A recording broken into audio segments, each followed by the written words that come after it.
Pernahkah teman-teman mengunjungi Taman Pintar di Yogyakarta? Di sana terdapat sebuah wahana alat peraga sains yang bernama generator Van de Graaff yang jika kita tempelkan tangan kita di sana, maka rambut kita akan berdiri. Mengapa semua rambutnya dapat berdiri? Atau pernahkah teman-teman merasakan sengatan kecil pada jari tangan ketika menyentuh layar TV atau monitor komputer yang menyala? Apa yang menyebabkan teman-teman merasakan sengatan tersebut? Bagaimana juga dengan mesin fotokopi yang sering kita rasakan manfaatnya? Tahukah teman-teman prinsip kerjanya? Nah, pada video kali ini kita akan mempelajari mengenai listrik, terutama listrik arus searah. Jika teman-teman penasaran mengenai videonya, tonton terus ya. Assalamualaikum warahmatullahi wabarakatuh. Tabi pun, perkenalkan nama saya Jasmine Naila Ramadhani. Apa kabar teman-teman semua? Semoga kita semua dalam keadaan yang sehat ya. Pada hari ini kita akan belajar salah satu materi fisika dasar yaitu listrik arus searah yang terdiri dari beberapa KD yaitu. Sebelum kita memulai pembelajaran kita pada kali ini, alangkah baiknya jika kita berdoa terlebih dahulu. Berdoa dimulai. Berdoa selesai. Kalau teman-teman penasaran dengan materinya, tonton terus ya. Kita akan mulai dengan definisi umum mengenai arus listrik. Arus listrik didefinisikan aliran muatan listrik. Arus listrik mengukur berapa banyak muatan listrik yang mengalir per satuan waktu. Jika dalam selang waktu delta I jumlah muatan listrik yang mengalir adalah delta Q, maka besarnya arus listrik didefinisikan sebagai I sama dengan delta Q per delta T. Satuan muatan listrik adalah kolom yang disingkat C, dan satuan arus listrik adalah ampere yang disingkat A. Dengan demikian, 1 ampere sama dengan 1 kolom. Muatan listrik ada yang bertanda positif dan ada juga yang bertanda negatif. Arus listrik dinyatakan searah apabila bertanda positif. Muatan listrik dapat mengalir dari satu tempat ke tempat lain karena adanya beda potensial. Tempat yang memiliki potensial tinggi melepaskan muatan ke tempat yang memiliki potensial rendah. Besarnya arus yang mengalir berbanding lurus dengan beda potensial. Kesebandingannya dapat selanjutnya ditulis sebagai I sama dengan 1 per R dikali V. Dengan R didefinisikan sebagai hambatan listrik antara dua titik. Satuan hambatan listrik adalah ohm. Mengapa R disebut hambatan listrik? Karena R berperan menghambat mengalirnya muatan listrik. Makin besar R, maka arus listrik makin sulit mengalir yang ditandai dengan arus makin kecil. Persamaan tersebut disebut dengan hukum Ohm. Selanjutnya, mari kita analisis arus yang melalui suatu percabangan. Misalkan di satu titik percabangan ada rangkaian listrik. Muatan mengalir masuk pada sebagian cabang dan muatan mengalir keluar pada sebagian cabang yang lain. Muatan listrik yang bersifat kekal, yang artinya muatan listrik tidak dapat diciptakan ataupun dimusnahkan. Dengan demikian, jumlah muatan yang masuk pada titik percabangan sama dengan jumlah muatan yang keluar pada titik percabangan. Ungkapan ini dapat dinyatakan dalam bentuk matematis sebagai sigma Q masuk sama dengan sigma Q keluar, atau Qm1 ditambah Qm2 ditambah dan seterusnya ditambah Qmn sama dengan Qk1 ditambah Qk2 ditambah seterusnya ditambah Qkm. Dengan M adalah indeks untuk masuk, K adalah indeks untuk keluar, N adalah jumlah cabang tempat arus listrik masuk, dan M adalah jumlah cabang dengan tempat arus listrik keluar. Jika muatan yang keluar dan masuk tersebut dicatat dalam selang waktu, maka persamaannya nanti pada akhirnya akan didapatkan sebagai I masuk sama dengan I keluar. Persamaan tersebut menyatakan bahwa jumlah total arus masuk ke suatu percabangan sama dengan jumlah total arus keluar di percabangan tersebut. Ungkapan ini dikenal dengan hukum kekekalan muatan listrik dan dikenal pula dengan hukum Kirchhoff. Rumus ini pun menyatakan bahwa tidak ada muatan listrik yang terakumulasi di titik percabangan. Begitu ada muatan listrik mengalir menuju percabangan, maka akan ada muatan mengalir keluar dari percabangan yang jumlahnya totalnya sama besar. Sumber potensial listrik. Perbedaan potensial listrik pada titik yang berbeda dalam satu rangkaian terjadi jika dalam rangkaian dipasang sumber potensial listrik yang dikenal juga dengan GGL atau gaya gerak listrik. Atau dalam bahasa Inggris disebut juga dengan EMP atau Electromagnetic Force. Contoh GGL adalah baterai, aki, dinamo, sel surya, dan lain-lain. GGL memiliki dua terminal atau dua kutub yang memiliki potensial yang berbeda.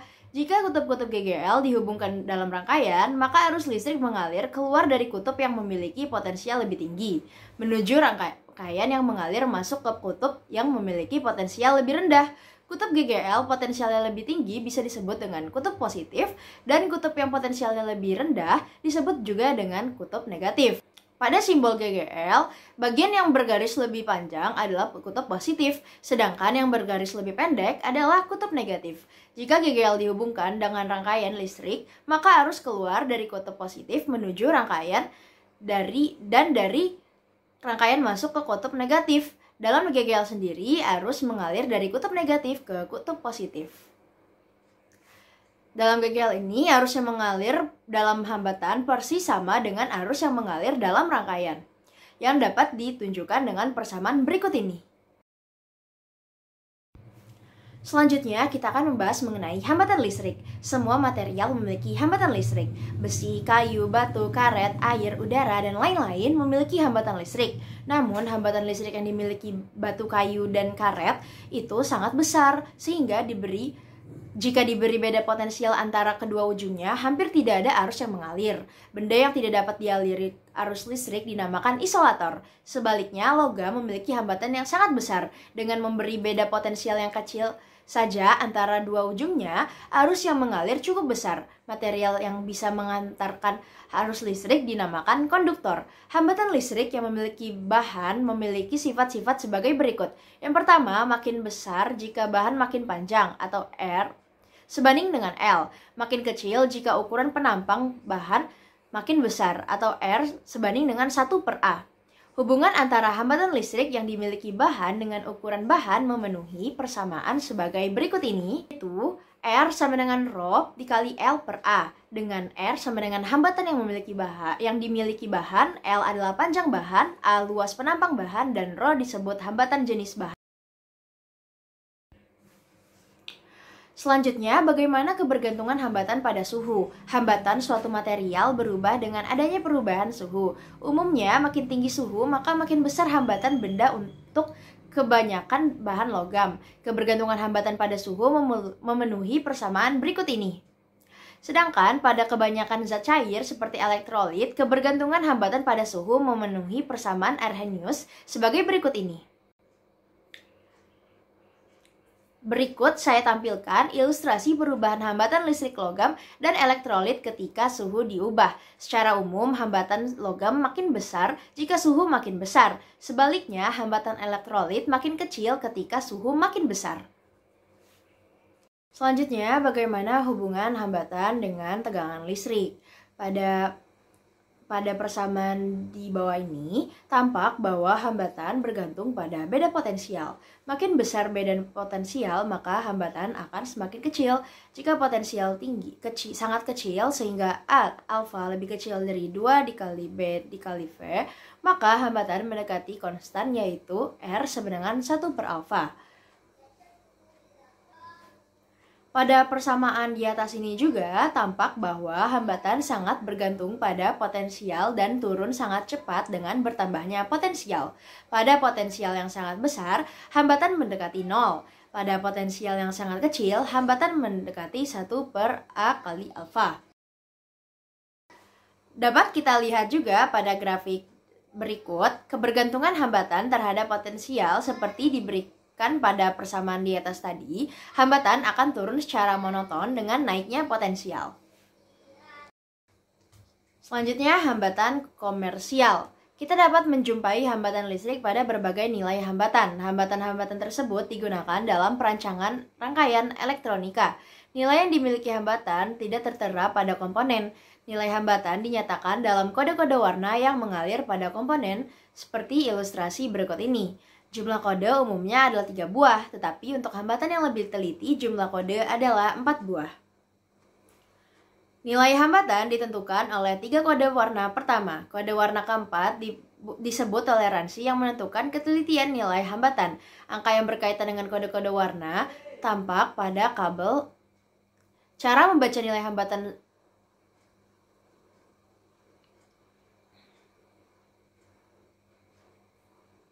Cara membacanya dapat diilustrasikan pada gambar di samping ini.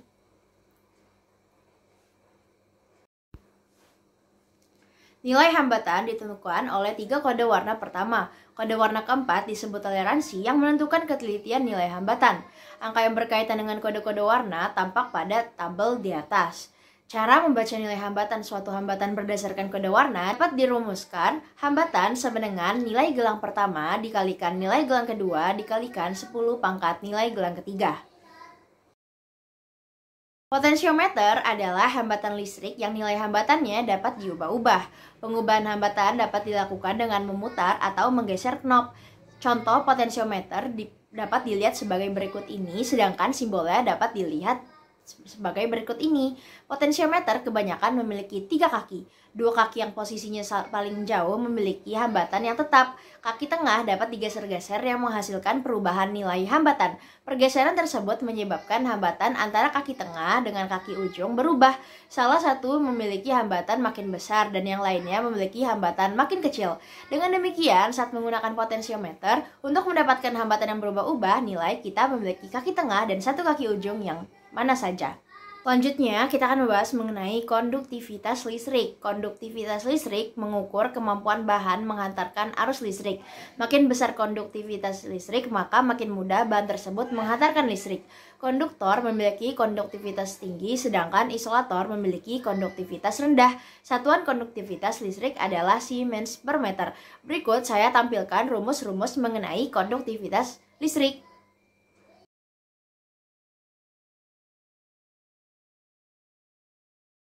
Lalu bagaimana hubungan konduktivitas dengan resistivitas? Kita sudah bahas bahwa semakin besar konduktivitasnya dan semakin kecil resistivitasnya, maka makin mudah suatu bahan menghantarkan listrik. Jadi ada hubungan langsung antara konduktivitas dengan resistivitas. Bagaimana hubungan tersebut? Mari kita lihat persamaan berikut ini. Dengan begitu, kita dapat menyimpulkan bahwa hubungannya adalah konduktivitas berbanding terbalik dengan resistivitas. Dalam rangkaian listrik, umumnya kita menggunakan sejumlah hambatan. Hambatan tersebut kadang terpasang secara seri, kadang juga secara paralel, atau campuran seri dan paralel. Pertanyaannya, apabila sejumlah hambatan dipasangkan semacam itu, berapakah hambatan total yang dihasilkannya? Pada rangkaian listrik seri, hambatan totalnya dapat dituliskan sebagai R sama dengan R1 ditambah R2 ditambah R3 dan seterusnya. Sementara pada rangkaian paralel, hambatan totalnya dapat dituliskan sebagai 1 per R sama dengan 1 per R1 ditambah 1 per R2 ditambah 1 per R3 dan seterusnya. Berbeda bukan? Kita kan sudah membahas metode menghitung hambatan batang dengan panjang tertentu dan luas penampang tertentu. Rumusnya sangat sederhana kan? Nah, pertanyaan berikutnya adalah bagaimana kalau penampang batang tidak konstan tetapi berubah-ubah, seperti gambar pada ilustrasi berikut ini. Untuk menentukan hambatan antara dua ujung batang, kita menggunakan metode integral. Kita bagi batang atas potongan pendek. Tiap potongan dapat dianggap memiliki luas penambang konstan karena ukuran potongan yang sangat pendek seperti ilustrasi ini. Batang sendiri dapat dipandang sebagai susunan seri hambatan potongan-potongan tersebut. Misalkan sumbu batang ditempatkan sejajar sumbu X. Misalkan pula ujung kiri batang benda pada koordinat X sama dengan 0. Dan misalkan luas penampang batang memenuhi fungsi AX. Lihat potongan sepanjang DX yang berjarak X dari ujung kiri ke kiri batang. Panjang potongan tersebut adalah DX dan luas penampangnya adalah AX. Dengan demikian, hambatan potongan tersebut adalah sebagai berikut ini. Karena batang dapat dipandang sebagai susunan seri potongan-potongan tersebut, maka hambatan batang sama dengan jumlah hambatan semua potongan. Karena jumlah potongan ada tak terhingga, maka penjumlahan dilakukan dengan integral. Dengan demikian, hambatan batang adalah sebagai rumus berikut ini. Selanjutnya, dalam rangkaian listrik, kita menjumpai sejumlah hambatan dan sejumlah sumber tegangan seperti ilustrasi di samping ini. Lalu, bagaimana menentukan arus yang mengalir? Rumus yang menghubungkan besar arus yang mengalir dan besarnya hambatan serta tegangan adalah rumus berikut ini. Nah, persamaan tersebut dapat diterapkan dengan perjanjian I diberi harga positif jika mengalir dari A ke B. Epsilon diberi harga positif jika kutub negatif sumber tegangan menghadap ke titik A dan kutub positif menghadap titik B. Selanjutnya, kita akan membahas hambatan dalam sumber tegangan. Sumber tegangan seperti baterai dan aki sebenarnya juga memiliki hambatan. Ketika dipasang pada rangkaian, maka hambatan di dalam rangkaian bukan hanya hambatan-hambatan yang dipasang, tetapi juga hambatan yang dimiliki sumber tegangan. Hambatan yang dimiliki sumber tegangan disebut hambatan internal. Sumber tegangan yang ideal adalah sumber tegangan yang hambatan di dalamnya nol, tetapi tidak ada sumber tegangan yang ideal. Sumber tegangan yang baik adalah sumber tegangan yang memiliki hambatan dalam sangat kecil.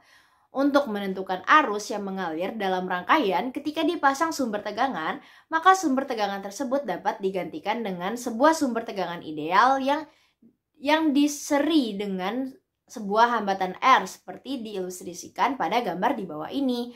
Hambatan R inilah yang disebut tambahan internal sumber tegangan.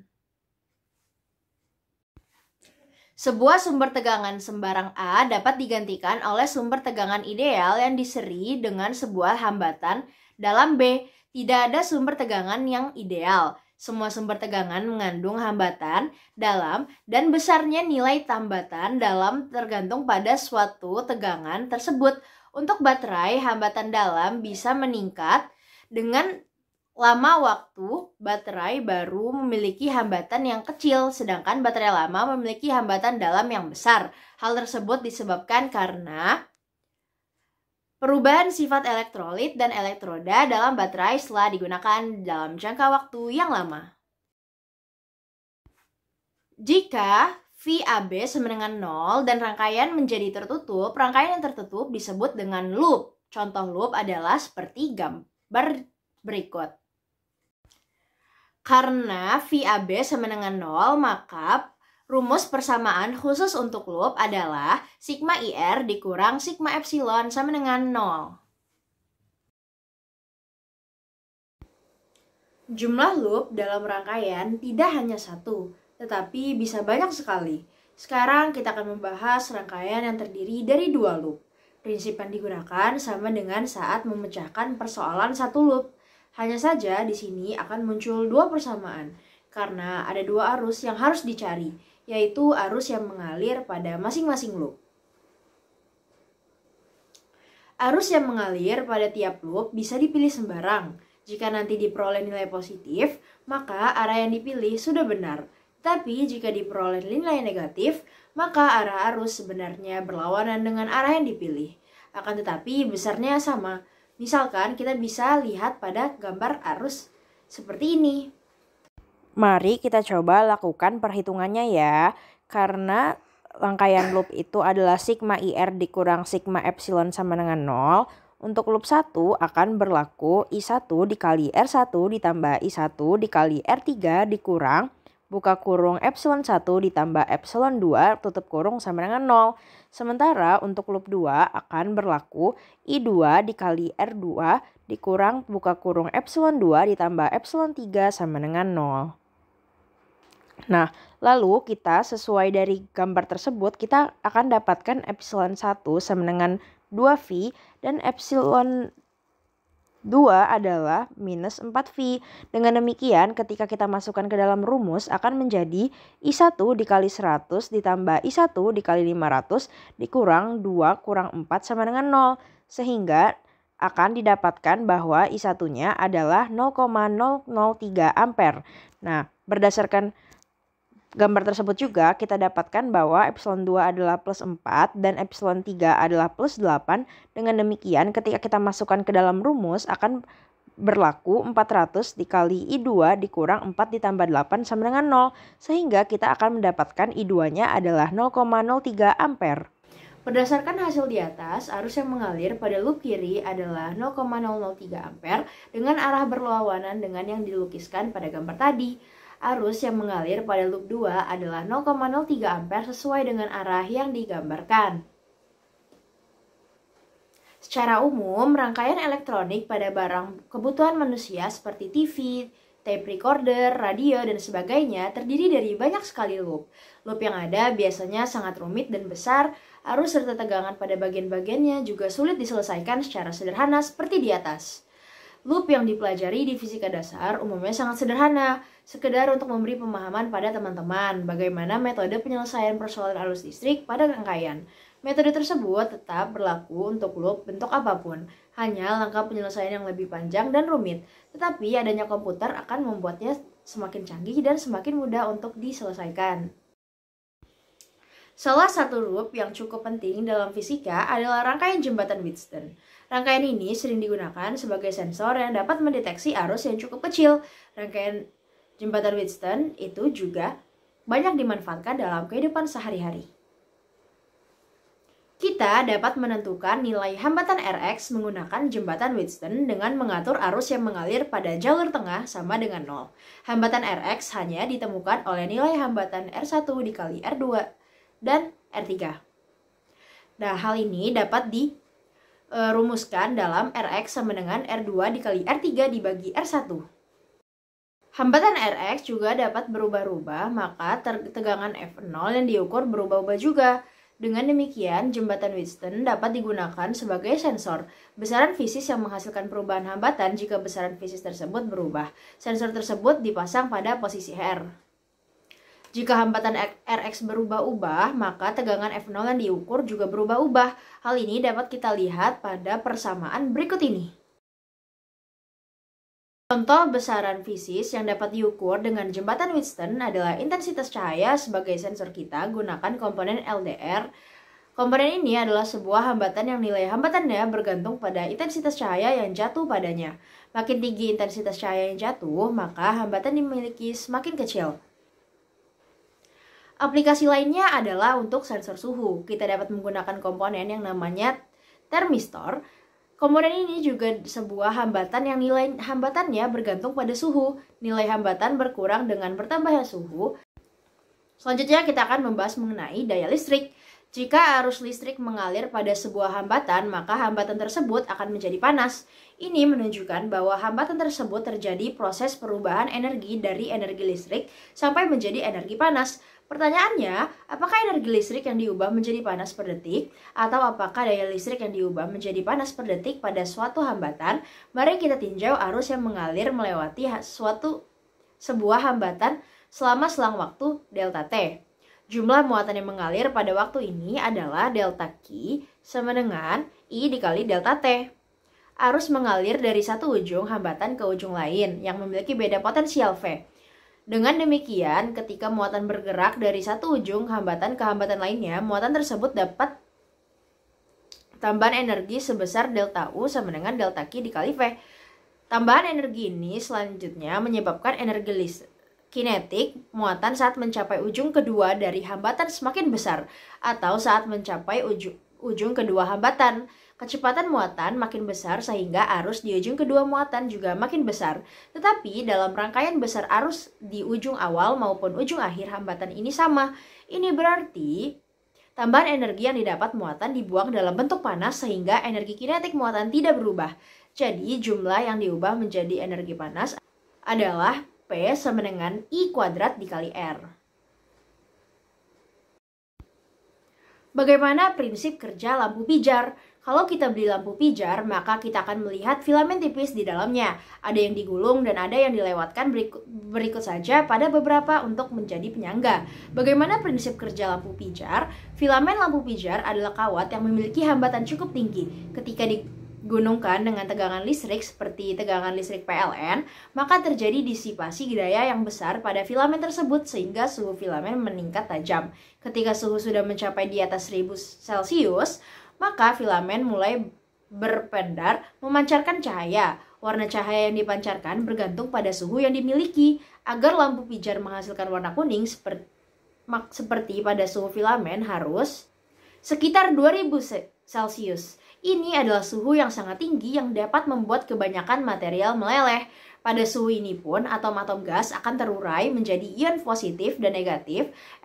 Elektron lepas dari atom sehingga gas berubah menjadi konduktor. Untuk menghindari terbentuknya gas yang bersifat konduktif, maka ruang dalam lampu pijar divakumkan. Namun filamen lampu pijar terbuat dari material yang bisa bertahan pada suhu tersebut. Saat ini lampu pijar mulai jarang digunakan karena tidak efisien. Sebagian energi listrik yang diberikan pada filamen tidak semuanya berubah menjadi cahaya. Sebagian energi tersebut berubah menjadi panas. Kalau kita pegang lampu pijar yang telah menyala beberapa saat, maka kita merasakan suhu lampu yang sangat tinggi. Teknologi sudah berkembang sangat pesat sejak Thomas Alva Edison menemukan lampu pijar. Lampu hemat energi yang digunakan saat ini adalah LED. Energi yang dialirkan ke LED sebagian besar berubah menjadi cahaya dan hanya sedikit yang menjadi panas. Dengan demikian, LED sangat efisien. Di samping itu, LED dapat dijalankan dengan sumber tegangan listrik yang sangat kecil, namun tetap menghasilkan energi cahaya yang terang. Hanya dengan menggunakan baterai, maka kita dapat menghasilkan cahaya LED yang sangat terang. Dan karena sangat hemat, maka satu baterai dapat menyalakan lampu LED beberapa jam. Mengapa kabel listrik berserabut? Untuk memperkecil mengapa kabel listrik berserabut, teman-teman pasti pernah bertanya-tanya. Jawabannya adalah untuk memperkecil disipasi daya pada kabel, maka hambatan listrik harus diperkecil. Dengan mengacu pada persamaan sebelumnya, salah satu cara untuk mengurangi hambatan kabel adalah menggunakan material dengan hambatan jenis kecil seperti tembaga atau aluminium. Tetapi hambatan jenis material di alam tertentu dan tidak dapat diubah kecuali melakukan rekayasa material. Rekayasa tersebut dapat berupa membuat material campuran atau material baru yang memiliki hambatan lebih kecil dari material yang ada di alam. Pendekatan yang lebih mudah adalah menggunakan kabel dengan luas penampang yang lebih besar. Makin besar luas penampang, maka hambatan makin kecil. Namun cara ini akan mengalami kendala di lapangan. Kalau luas penampang besar, maka kabel menjadi lebih kaku, bahkan sulit dibengkokkan. Kesulitan tersebut menyebabkan kabel sulit disambung atau dililit. Padahal dalam sejumlah penerapan kabel, proses penyambungan dan lilitan adalah kegiatan yang selalu muncul. Lalu bagaimana solusinya? Caranya adalah membuat kabel berbentuk serabut. Kabel secara keseluruhan terdiri dari serabut dengan luas penampang kecil. Karena jumlah serabut banyak, maka luas penampang total serabut menjadi besar, sehingga hambatan kabel menjadi kecil. Namun karena kabel merupakan kumpulan serabut, maka kabel ini masih mudah untuk digulung atau dililit. Jadi itu ya teman-teman jawabannya. Teman-teman tahu tidak apa itu furnace? Furnace adalah alat pemanas suhu tinggi. Suhu yang dihasilkan furnace bisa di atas 1000 Celcius. Bagaimana menghasilkan suhu sebesar itu? Prinsipnya adalah menggunakan material yang memiliki hambatan sangat besar. Material tersebut dialiri arus listrik yang sangat besar sehingga dihasilkan panas yang sebesar pula. Panas yang dihasilkan harus sedikit mungkin mengalir ke udara sekitar sehingga yang dipanasi hanya ruang dalam furnace. Oleh karena itu, dinding furnace terbuat dari material yang sulit dilewati panas dan biasanya sangat tebal. Energi yang dihasilkan hambatan semata-mata digunakan untuk memanaskan udara di dalam ruang furnace. Suhu hambatan penghasil panas lebih tinggi daripada suhu luar dalam furnace. Oleh karena itu, material yang dipanasi di samping memiliki hambatan listrik besar juga harus memiliki ketahanan yang besar terhadap panas. Tidak mudah rusak oleh pemanasan pada suhu tinggi, apalagi pemanasan furnace dilakukan berulang-ulang sehingga hambatan penghasil panas dalam kondisi panas berulang-ulang pada suhu rendah dan suhu tinggi. Dalam kondisi seperti itu, kebanyakan material akan cepat rusak, maka hambatan elemen pemanas furnace harus berupa material khusus. Contoh material seperti itu adalah silikon. mengalir dalam suatu rangkaian dapat diukur dengan alat yang namanya galvanometer atau ampermeter. Salah satu contoh ampermeter adalah ampermeter analog. Ampermeter analog menggunakan jarum sebagai petunjuk arus yang diukur. Untuk mengukur arus yang mengalir pada rangkaian, pertama-tama rangkaian harus diputus. Dua ujung kabel yang diputus dihubungkan ke dua terminal ampermeter sehingga arus mengalir ke dalam ampermeter. Besarnya arus yang mengalir akan ditunjukkan oleh layar peraga ampermeter. Layar peraga tersebut dapat berupa jarum atau juga angka. Jarum biasa digunakan untuk ampermeter analog, angka biasa digunakan untuk ampermeter digital. Ada beberapa hal yang harus diperhatikan nih ketika mengukur arus dengan ampermeter. Di antaranya adalah yang pertama, ampermeter memiliki hambatan. Walaupun sangat kecil, ketika ampermeter dipasang untuk mengukur arus, maka hambatan total rangkaian menjadi lebih besar sehingga arus yang mengalir sedikit berkurang. Jadi arus yang ditunjukkan oleh ampermeter sedikit lebih kecil daripada arus yang mengalir sebelum ampermeter dipasang. Namun, yang pertama, jika hambatan total dalam rangkaian cukup besar, maka hambatan yang dimiliki ampermeter dapat dibaikkan sehingga arus yang dibaca oleh ampermeter hampir sama dengan arus yang mengalir sebelum ampermeter dipasang. Yang kedua, jika hambatan total dalam rangkaian sangat kecil, maka pemasangan ampermeter dapat mengubah arus yang mengalir cukup signifikan.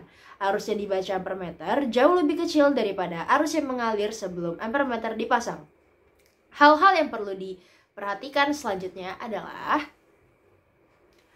ada batas maksimum arus yang dapat diukur oleh ampermeter. Jika arus yang diukur melebihi batas maksimum tersebut, maka ampermeter dapat rusak dan terbakar. Untuk itu, sebelum melakukan pengukuran, kalian perkirakan dulu besarnya arus yang mengalir dalam rangkaian.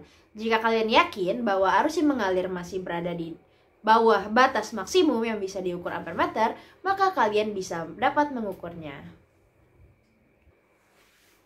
Lalu bagaimana cara mengukur arus yang nilainya melebihi kemampuan pengukuran ampermeter? Kita dapat memasang hambatan shunt yang dipasang secara paralel dengan salah satu hambatan dalam rangkaian. Peranan hambatan ini adalah untuk membagi arus sehingga sebagian mengalir di hambatan shunt dan sebagian mengalir di hambatan dalam rangkaian ampermeter. Nilai hambatan shunt harus cukup kecil sehingga arus yang mengalir pada ampermeter lebih kecil dari arus maksimum yang dapat diukur oleh ampermeter. Selanjutnya adalah mengukur hambatan listrik. Hambatan listrik suatu resistor atau antar dua titik dalam rangkaian dapat diukur secara langsung dengan alat yang namanya ohmmeter. Pengukuran dilakukan dengan menyentuhkan dua terminal ohmmeter dengan dua ujung hambatan atau dua titik dalam rangkaian yang akan diukur hambatannya. Tetapi harus diingat saat mengukur hambatan, komponen atau dua titik dalam rangkaian yang akan diukur hambatannya harus diisolasi dari rangkaian lainnya. Jika akan mengukur nilai suatu hambatan dalam rangkaian, maka salah satu kaki hambatan tersebut harus dipotong dari rangkaian. Hal yang sama dilakukan ketika mengukur hambatan antar dua titik dalam rangkaian. Salah satu titik diputus dari rangkaian induk baru dilakukan pengukuran. Selanjutnya, bagaimana mengukur beda potensial dua titik? Beda potensial antara dua titik dalam rangkaian dapat diukur dengan alat yang namanya voltmeter. Pengukuran beda potensial tidak perlu memutus rangkaian yang ada. Cukup menyentuhkan dua terminal voltmeter dengan dua titik yang akan diukur beda potensialnya. Beda potensial langsung terbaca pada layar voltmeter. Layar tersebut dapat berupa jarum untuk voltmeter analog dan angka-angka untuk voltmeter digital. Bumi dibentuk oleh lapisan material yang berbeda-beda. Material tersebut memiliki hambatan listrik yang berbeda-beda pula, mulai dari yang paling kecil seperti logam hingga yang paling besar seperti lempung. Nilai umum hambatan tanah berkisar antara 10 sampai 10.000 ohmmeter. Jika kita dapat mengukur hambatan jenis material yang ada di sekitar permukaan bumi hingga masuk ke dalam beberapa ribu meter, maka kita akan mengetahui material penyusun lapisan permukaan bumi berada pada kedalaman berapa dan volumenya berapa. Inilah salah satu dasar ilmu eksplorasi geofisika. Pengukuran hambatan material tanah dilakukan dengan memasukkan arus listrik yang sangat besar ke dalam tanah, lalu mengukur potensial listrik yang dihasilkan di sekitar aliran arus tersebut.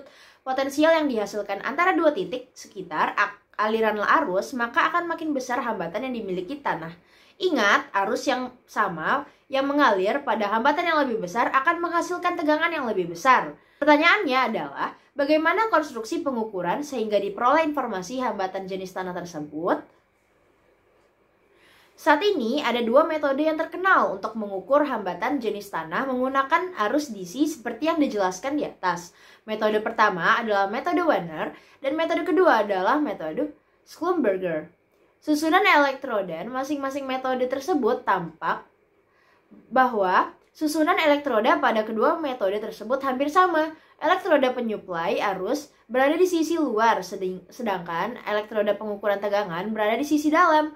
Perbedaan kedua metode tersebut hanya pada spasi antar elektroda. Pada metode Wiener, semua elektroda ditempatkan pada spasi yang sama, sedangkan pada metode Schlumberger, spasi antara elektroda ada yang berbeda. Terutama jarak antara elektroda pengukur tegangan berbeda dengan jarak antara elektroda arus dan elektroda pengukur tegangan. Dengan adanya aliran arus, maka terbentuk pula garis-garis ekipotensial atau garis yang memiliki potensial yang sama. Voltmeter mengukur beda potensial antara dua tempat yang memiliki garis ekipotensial yang berbeda. Dengan susunan tersebut, maka hambatannya dapat diperoleh menggunakan metode Wiener yang memenuhi persamaan sebagai berikut ini. Dengan I adalah arus listrik yang diberikan, V adalah tegangan yang terukur, alfa adalah spasi antara elektroda, dan beta adalah panjang elektroda yang tertanam ke dalam tanah. Sementara hambatan tanah yang diperoleh menggunakan metode Schlumberger memenuhi persamaan seperti di bawah ini, dengan keterangan I sama dengan arus listrik yang diberikan, V sama dengan tegangan yang terukur, alfa sama dengan spasi antar elektroda potensiometer, dan C adalah spasi elektroda arus dan elektroda potensiometer. Pada persamaan di atas, telah diasumsikan bahwa panjang elektroda yang ditanam jauh lebih pendek daripada spasi antar elektroda. Jelas dari persamaan Schlumberger bahwa jika spasi antar elektroda semuanya sama, maka C sama dengan alfa, sehingga persamaan Schlumberger menjadi persamaan Wiener. Selanjutnya kita akan membahas mengenai industri logam. Daya listrik yang besar sekarang banyak digunakan dalam industri pengolahan logam. Daya listrik yang besar juga berimplikasi arus listrik yang besar. Arus listrik tersebut digunakan sebagai sumber panas untuk mencairkan logam atau digunakan dalam proses elektrolisis untuk mendapatkan logam murni dari campuran logam. Contoh proses elektrolisis dalam industri logam adalah industri pengubahan bauksit menjadi aluminium pada smelter aluminium dan produksi tembaga murni pada smelter tembaga. Selanjutnya, mari kita bahas lebih lanjut mengenai smelter aluminium dan smelter tembaga. Yang pertama adalah smelter aluminium. Aluminium adalah material yang dibutuhkan dalam industri modern. Material ini ringan, berkekuatan tinggi, tahan terhadap korosi, mempunyai konduktivitas listrik tinggi, dan mudah diproses ulang atau recycle. Dengan menggunakan acuan manapun, aluminium tetap menjadi material yang paling banyak membutuhkan listrik untuk produksi. Untuk memproduksi aluminium, dibutuhkan daya listrik yang sangat besar. Untuk menghasilkan 1 ton aluminium, dari aluminium dibutuhkan listrik sampai 16 MWh. Untuk menghasilkan aluminium 250.000 ton per tahun, PT Inalum membutuhkan energi listrik sebesar 4 juta MWh. Apabila diasumsikan smelter bekerja selama 24 jam dan diberi jumlah hari operasional setahun adalah 300 hari, maka daya listrik yang dibutuhkan sekitar 560 MW.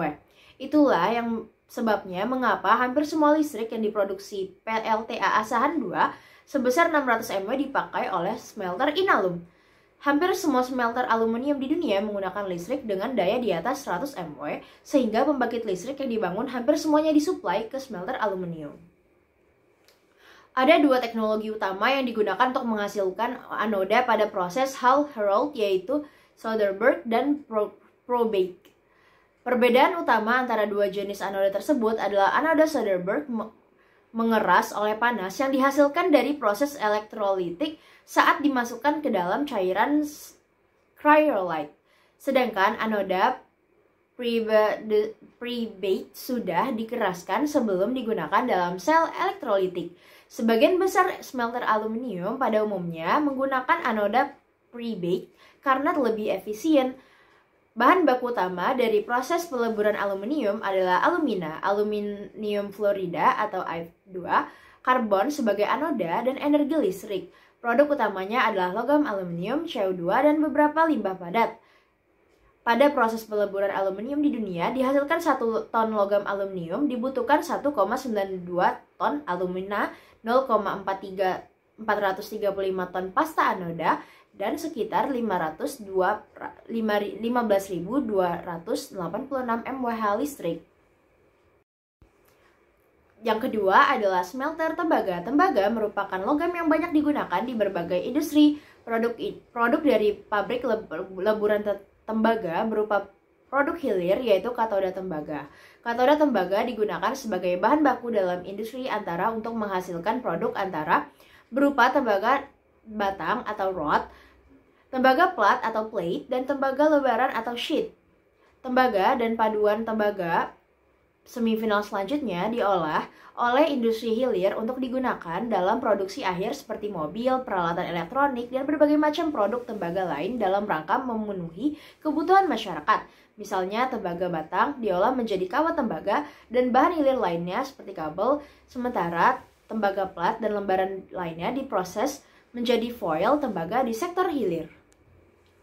Tembaga katoda merupakan bahan baku untuk barang-barang dari tembaga dan sebagian besar digunakan untuk pembuatan kawat dan kabel listrik.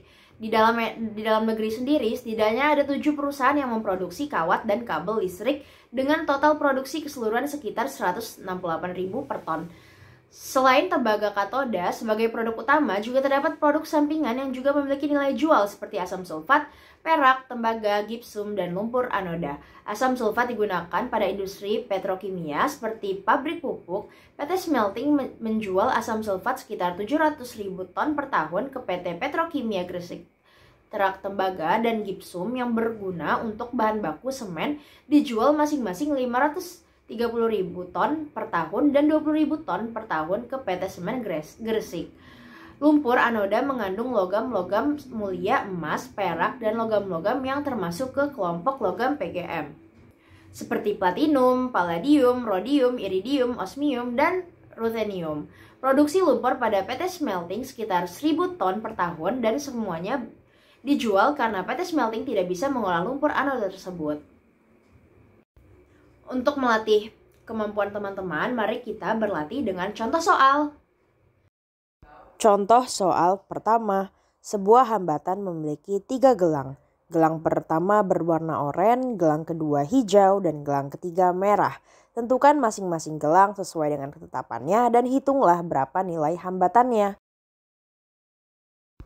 Jawabannya adalah, berdasarkan tabel yang sudah kita bahas dalam materi sebelumnya, angka-angka yang berkaitan dengan gelang warna adalah gelang pertama oranye, nilainya 3, gelang kedua hijau, nilainya 5, gelang ketiga merah, nilainya 2. Dengan demikian nilai hambatan adalah R sama dengan 35 dikali 10 pangkat 2 ohm menjadi 3.500 ohm dan menjadi 3,5 kilo ohm. Soal kedua, diilustrasikan titik A memiliki potensial lebih tinggi dari titik B.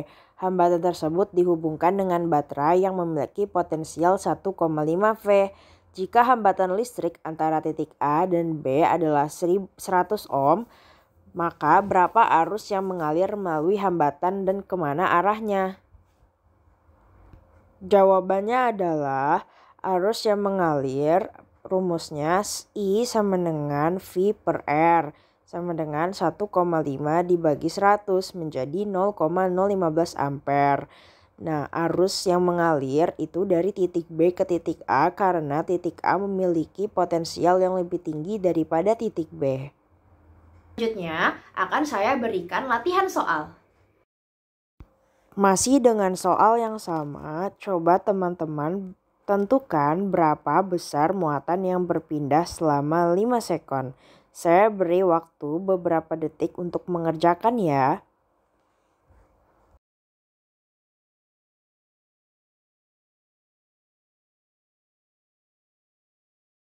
Pembahasannya, muatan berpindah atau delta Q sama dengan I dikali delta T menjadi 0,0015 dikali 5 dan hasilnya adalah 0,075 kolom.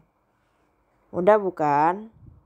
Setelah mempelajari seluruh subbab dan juga mengerjakan latihan soal mengenai listrik arus arah, tentunya sekarang teman-teman lebih mengerti mengenai materi ini. Ternyata materi listrik arus arah tidak sulit bukan? Listrik juga ternyata ada di sekitar kita. Tanpa listrik kita tidak mungkin dapat menonton video ini sekarang. Ternyata fisika sangat dekat dengan kehidupan kita ya. Teman-teman jangan lupa banyak belajar dan banyak baca bukunya ya.